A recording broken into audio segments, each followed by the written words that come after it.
percussionists get a hard time about playing the triangle. You know, like, oh, you just play the triangle, how hard can it be? But triangle can be pretty tricky.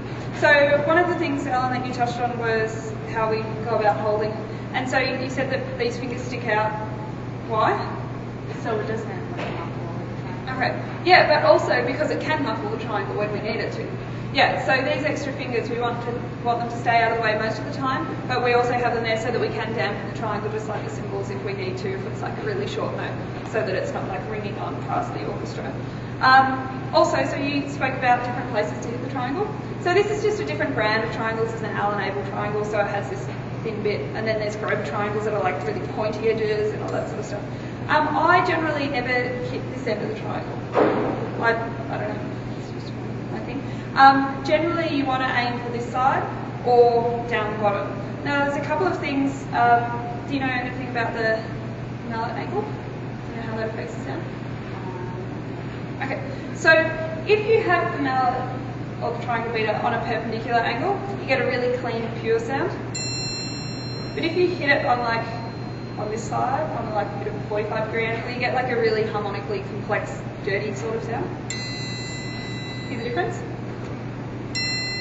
Opposed to, and it's the same on the bottom.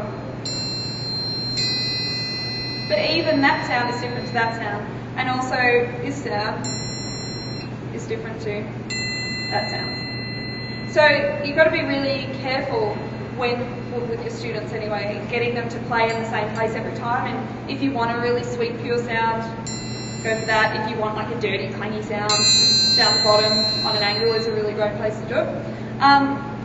Rolls you can either do down the bottom or you can do up the top. I prefer to do them up the top and I turn my hand upside down, and you know that like pencil trick? Make a pencil. Yeah, that's what I think about when I do it. So I'm just and try and make it look wobbly, and that gives me a good triangle roll. And you can also do rhythms on the inside of the triangle that way as well. So if you don't have time to put a second clip, you can put 2 clips on a triangle like that and then attach it to a music stand or a cymbal stand and then play rhythms with 2 beaters on the top. If you don't have time to do that, you can play rhythms inside the triangle as well.